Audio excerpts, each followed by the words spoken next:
Monyet itu coba lihat, kalau kita ke Tambi itu kan banyak monyet itu. Coba bawa pisang, kasihkan pisang sama dia, diambilnya pakai tangan kanan. Kasihkan lagi, diambilnya pakai tangan kiri. Kasihkan lagi, diambilnya pakai kaki kanan. Kasihkan lagi, diambilnya pakai kaki kiri. Temannya di sebelah dikasih, masih rampasnya juga. Dasar monyet, itulah monyet. Maka sifatnya seperti ini kalau ada pada diri kita harus disembelih, karena itu sifat monyet, bukan sifat manusia yang dicontohkan oleh Rasulullah Sallallahu Alaihi Wasallam.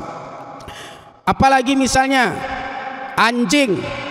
Anjing itu kalau kita perhatikan, kalau yang datang itu majikan, walaupun majikannya datang, kalau tidak membawa daging pasti digonggong-gonggonginya. Tapi walaupun yang datang itu maling, kalau dia bawa daging, anjing kalem, anjing diam. Apa itu? Penjilat. Mau benar mau salah dibelain terus. Aku bela terus, buat aku mati penina. Bodoh. Masa orang salah dibela? Yang salah itu diingatkan, yang benar itu didukung. Begitu secara kita sebagai umat Islam. Yang benar kita dukung, yang salah itu diingatkan. Dan kalau diri kita diingatkan, jangan menyangka orang mengingatkan itu berarti benci kepada kita, bukan. Tapi justru orang yang mau mengingatkan kita berarti dia peduli kepada kita. Assalamualaikum warahmatullahi wabarakatuh. Jamaah dimanapun berada, jangan lupa dukung dan tonton terus channel Masjid Agung At-Taqwa Kota Cani. Tonton, subscribe, like, share, and comment. Assalamualaikum warahmatullahi wabarakatuh.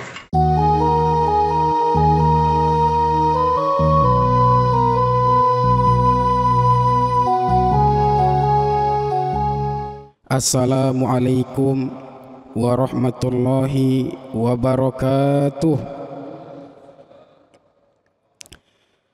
Alhamdulillah, wassalatu wassalamu ala sayyidina Rasulillah wa ala alihi wa sahbihi wa mawalah. Ashhadu an la ilaha illallah wahdahu la syarikalah wa ashhadu anna Muhammadan abduhu wa rasuluh la nabiyya ba'dah. Syukur alhamdulillah. Marilah sama-sama kita panjatkan kehadirat Allah Subhanahu wa taala, yang atas izinnya kita dapat bertemu dan berkumpul di rumah Allah yang mulia ini dalam rangka melaksanakan ibadah kepada Allah Subhanahu wa taala.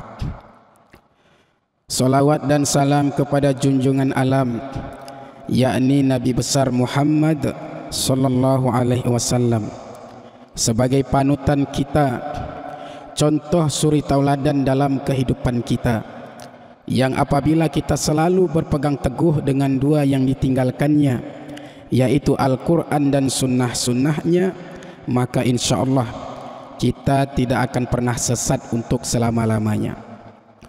Apalagi kalau kita perhatikan di zaman sekarang ini, banyak sekali muncul aneh-aneh. Ustadz pun muncul aneh. Baru-baru ini muncul lagi namanya Mama Gufron. Kalau Mama Gufron ini hebat, mirip seperti Nabi Sulaiman. Dia mampu katanya berbahasa semut dan mampu mengatur hujan katanya. Dulu waktu sholat Idul Fitri yang lalu itu pernah ada satu kampung di mana mereka duluan melaksanakan ibadah sholat Idul Fitri. Kemudian ketika ditanya kenapa bisa duluan melaksanakan sholat Idul Fitri, dia menjawab, kami duluan melaksanakan sholat Idul Fitri karena saya sudah telepon Tuhan. Nah, makanya saya sholat Idul Fitri katanya. Di Indonesia ini memang banyak sekali muncul aneh-aneh dan ada saja pengikutnya. Dan biasanya model-model begini jarang sekali cepat ditindak. Heboh dulu, ramai dulu, viral dulu, baru ditindak. Dulu sebelumnya juga ada Panji Gumilang. Ini luar biasa juga, mengajarkan berbagai macam ajaran yang tidak diajarkan oleh Rasulullah Sallallahu Alaihi Wasallam. Itu pun ramai dulu. heboh dulu, baru ditindak.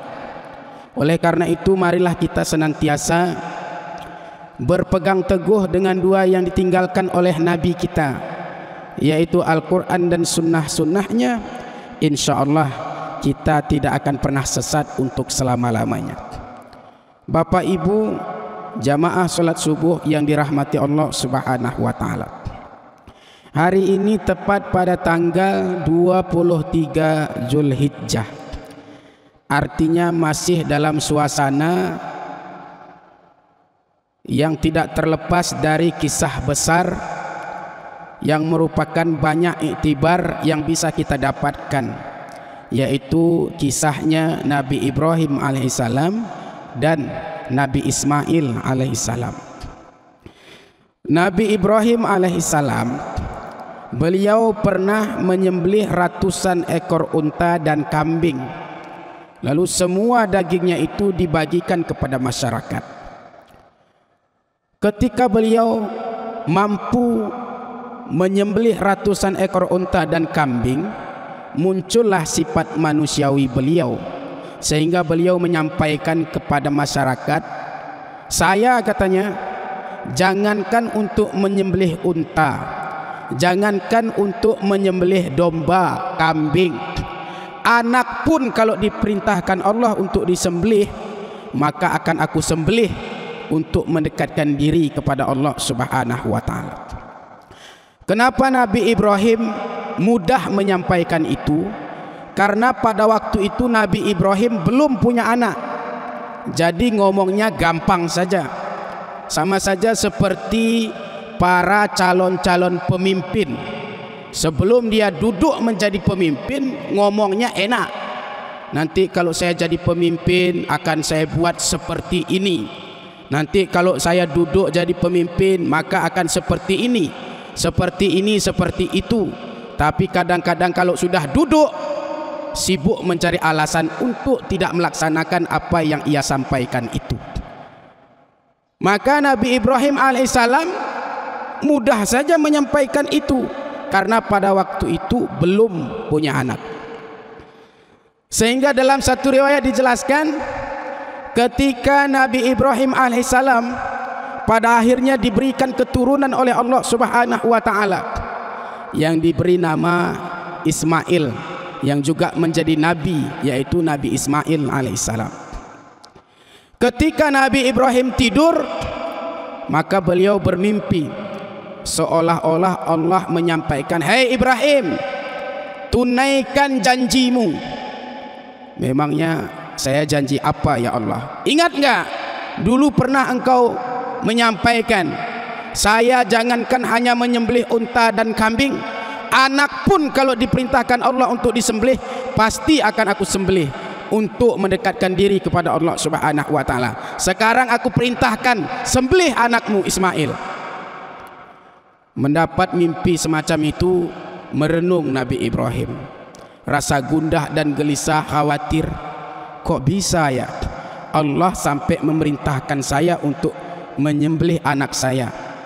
Karena Nabi Ismail pada waktu itu sedang lucu-lucunya, sedang suasana gembira dan bahagianya, karena sudah puluhan tahun berdoa kepada Allah, Rabbi habli minas solihin, ya Allah berikan aku anak yang soleh. Dan ketika sudah diberikan, disuruh untuk sembelih. Dan akhirnya Nabi Ibrahim alaihissalam mimpi lagi 2 kali, bahkan sampai 3 kali, barulah beliau menyampaikan mimpinya itu kepada istrinya. Sebelum disampaikan kepada istrinya, iblis sibuk bukan main. Karena yang namanya iblis itu kalau ada orang ingin berbuat kebaikan, sibuk minta ampun, bagaimana supaya perintah Allah jangan dilakukan. Maka didekatilah istri Nabi Ibrahim alaihissalam. Istri Ibrahim, kamu tahu tidak apa? Ibrahim katanya mau menyembelih anak kamu.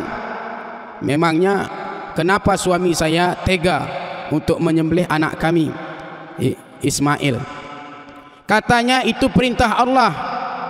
Maka istri yang solehah menjawab, kalau memang itu perintah Allah, saya ikhlas.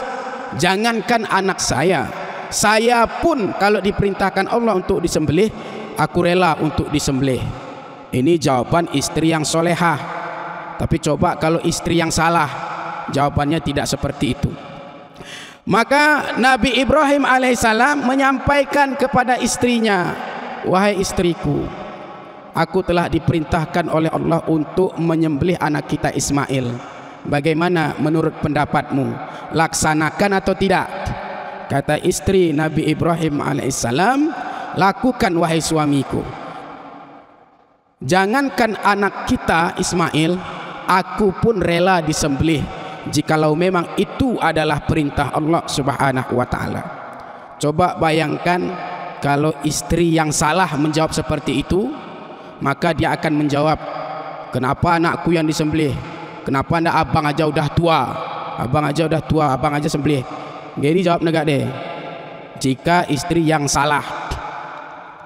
Maka setelah itu dibawalah Ismail, Nabi Ismail alaihissalam yang masih kecil itu di tempat yang sunyi, di tempat yang sepi, jauh dari keramaian. Akhirnya Nabi Ismail ini pun digoda oleh iblis. Ismail, tahu tidak kau akan disembelih oleh ayahmu? Memangnya kenapa ayah saya akan menyembelih saya? Katanya itu perintah Allah. Kalau memang itu perintah Allah, saya siap. Sambil mengambil batu lalu dilemparlah iblis tersebut, yang disebut ketika orang melaksanakan ibadah haji, lempar jumroh.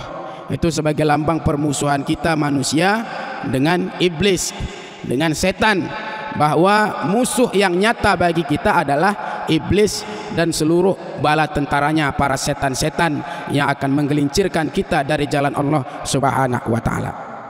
Maka bapak dan ibu, kalau mau bermusuhan, bermusuhanlah dengan setan, bermusuhanlah dengan iblis. Jangan bermusuhan dengan tetangga, jangan bermusuhan dengan saudara, jangan bermusuhan dengan keluarga sendiri.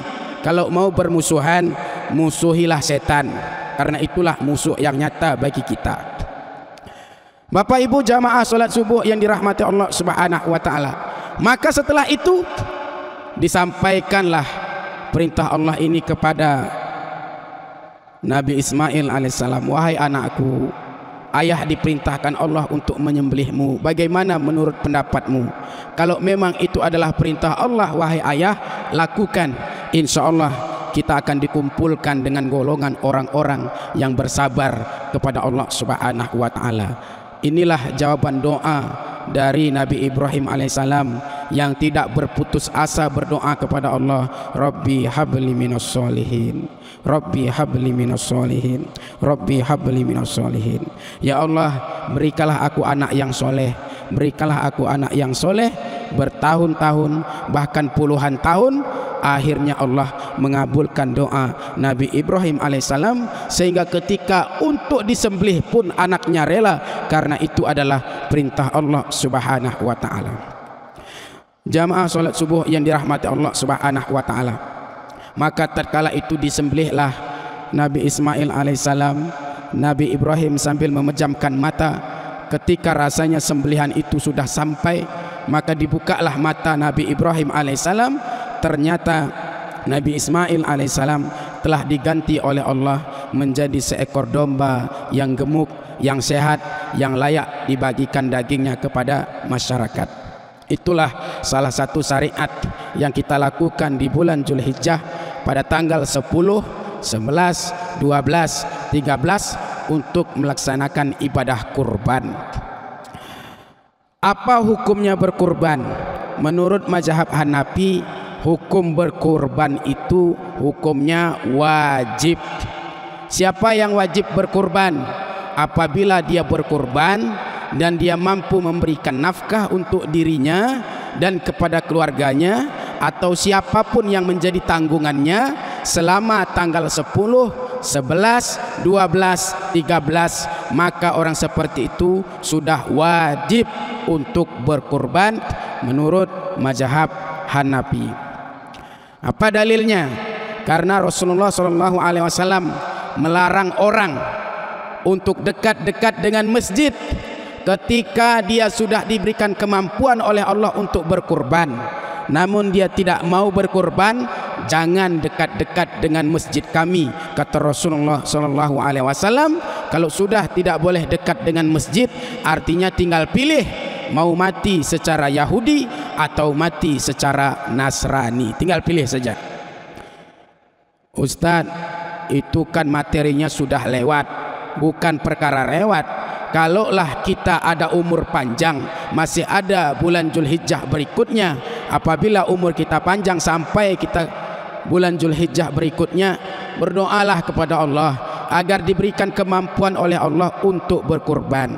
Di mana-mana alhamdulillah masjid-masjid membentuk panitia kurban, termasuk di Masjid Agung At-Taqwa Kutacani.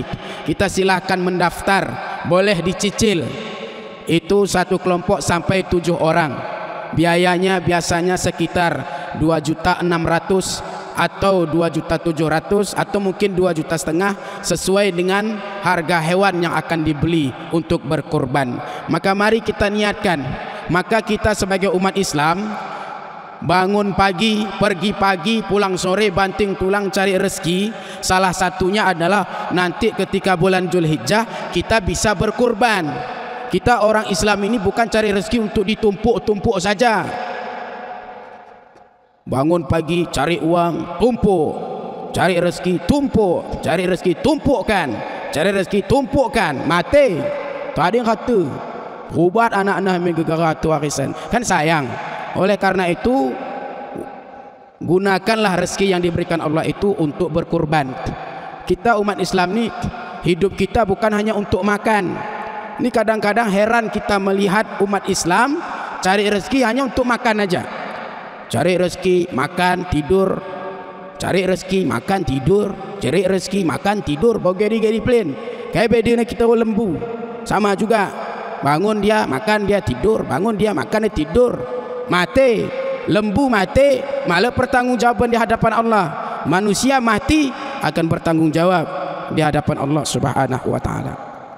Jamaah solat subuh yang dirahmati Allah Subhanahu wa taala. Maka janganlah pelit-pelit untuk berkorban. Dan jangan takut untuk berkorban. Enggak ada orang gara-gara berkorban jatuh miskin. Justru semakin berkah rezekinya yang diberikan Allah Subhanahu wa taala. Berdoalah agar diberikan kemampuan untuk bisa berkorban tahun depan. Kemudian menurut mazhab Syafi'i, Maliki dan Hambali, hukum berkorban itu adalah sunat muakkad, sunnah yang dikuatkan. Artinya mendekati wajib, tapi belum sampai wajib, tapi sangat dikuatkan sunnahnya oleh Rasulullah sallallahu alaihi wasallam. Apa dalilnya? Karena ada 3 perkara wajib untuk Nabi, tapi tidak wajib untuk umatnya. Dan salah satunya adalah kurban, wajib untuk beliau, tapi tidak wajib kepada umatnya. Tapi marilah kita berusaha untuk bisa berkorban. Kenapa memangnya kita harus berkorban? Pertama, di akhirat itu nanti akan datang bulunya, datang tanduknya, tulangnya, darahnya, akan bersaksi di hadapan Allah Subhanahu wa taala. Si fulan sudah berkorban ya Allah. Timbul pertanyaan, kenapa yang datang tulangnya, tanduknya, bulunya, darahnya? Itu kan sampah, tidak dimakan. Kenapa itu yang datang? Yang jadi sampah pun akan bermanfaat nanti bersaksi di hadapan Allah Subhanahu wa taala. Apalagi dagingnya sudah dinikmati oleh orang banyak, tentu akan banyak fadilahnya di hadapan Allah Subhanahu wa taala. Yang kedua, tidak ada amalan yang paling dicintai oleh Allah pada waktu itu, pada tanggal 10, 11, 12, 13 itu, untuk berkorban itu, selain adalah ibadah kurban yang sangat dicintai oleh Allah Subhanahu wa taala. Yang ketiga, ternyata ketika kita menyembelih hewan kurban, itu artinya kita sembelih sifat-sifat hewan yang ada pada diri kita sebagai manusia. Dalam diri manusia ini pun banyak sifat hewan. Apa contohnya? Misalnya sifat monyet. Monyet itu coba lihat, kalau kita ketambi itu kan banyak monyet itu. Coba bawa pisang, kasihkan pisang sama dia, diambilnya pakai tangan kanan.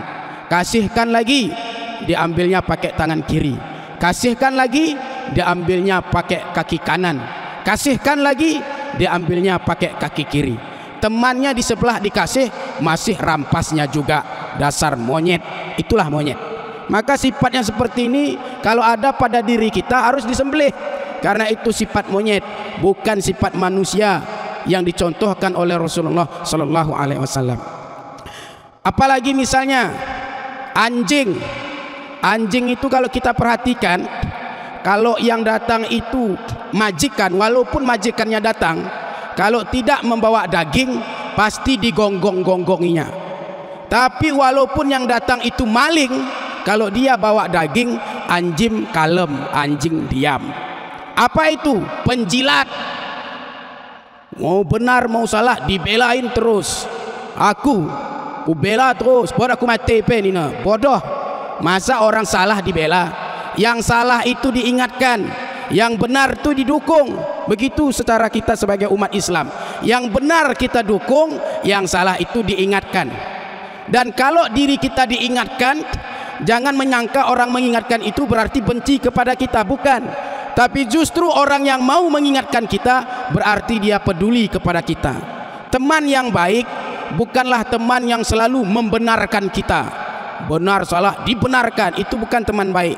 Tapi teman yang baik adalah yang mampu berkata benar kepada kita. Kalau kita benar, dia dukung. Kalau kita salah, diingatkan, jangan lagi melakukan kesalahan. Itu yang diajarkan oleh Rasulullah SAW. Yang benar kita dukung, yang salah jangan didukung-dukung. Jamaah solat subuh yang dirahmati Allah Subhanahu wa Ta'ala. Maka sifat-sifat hewan inilah, banyak lagi sifat hewan ini. Banyak lagi. Ada lagi misalnya sifat harimau. Harimau itu coba lihat, dia itu kan raja kan, di mana ada hutan pasti rajanya adalah harimau. Tetapi harimau ini bukan melindungi rakyatnya, tetapi malah sibuk memakan rakyatnya sendiri. Kambing rakyat hutan dimakan oleh harimau. Kerbau rakyat hutan dimakan oleh harimau. Lembu rakyat hutan dimakan oleh harimau. Sifat itulah yang harus disembelih di dalam diri manusia. Jamaah subuh yang dirahmati Allah Subhanahu wa Ta'ala. Maka sebagai penutup, dalam Quran surah Al-Kautsar, Allah Subhanahu wa Ta'ala telah menyampaikan kepada kita, inna a'tainakal kautsar, sungguh telah kami berikan nikmat yang besar kepadamu, fasholli li rabbika wanhar, maka dirikanlah solat dan berkurbanlah sebagai sarana untuk mendekatkan diri kepada Allah Subhanahu wa Ta'ala. Inna syani'aka huwal abtar, sungguh kata Allah Subhanahu wa Ta'ala, orang yang membencimu dialah yang terputus dari rahmat Allah Subhanahu wa Ta'ala. Maka melakukan kebaikan bukan karena orang. Kita solat jangan karena orang, kita beribadah jangan karena orang, kita melaksanakan kebaikan jangan karena orang, tapi karena itu sudah benar di hadapan Allah Subhanahu wa Ta'ala. Mau dihina, mau dicaci, mau dipuji, mau tidak dipeduli, mau diremehkan, tidak urusan kita. Yang penting kita lurus kepada Allah Subhanahu wa Ta'ala. Maka kalau kita lurus kepada Allah, mau dicaci atau dipuji, bukan pengaruh itu kita untuk ibadah. Tapi coba kalau kita ibadah karena omongan orang, ketika kita dipuji, makin mantap solat kita. Tapi ada orang yang mencaci kita, berhenti kita solat karena kita beribadah karena omongan orang. Oleh karena itu, tidak ada yang selamat dari omongan manusia. Jangankan kita manusia yang banyak dosa, Rasulullah Sallallahu Alaihi Wasallam, orang yang paling baik akhlaknya, orang yang paling bersih hatinya, orang yang paling lurus kepada Allah Subhanahu wa Ta'ala, beliau juga tidak selamat dari omongan orang. Oleh karena itu, marilah kita istiqomah di jalan Allah Subhanahu wa Ta'ala. Mau dipuji, mau dicaci, bukan urusan kita, tetaplah lurus kepada Allah Subhanahu wa Ta'ala. Terima kasih atas segala perhatian, mohon maaf atas segala kekurangan. Billahi taufik wal hidayah. Wassalamualaikum warahmatullahi wabarakatuh. Assalamualaikum warahmatullahi wabarakatuh. Jamaah dimanapun berada, jangan lupa dukung dan tonton terus channel Masjid Agung At-Taqwa Kota Cani. Tonton, subscribe, like, share, and comment. Assalamualaikum warahmatullahi wabarakatuh.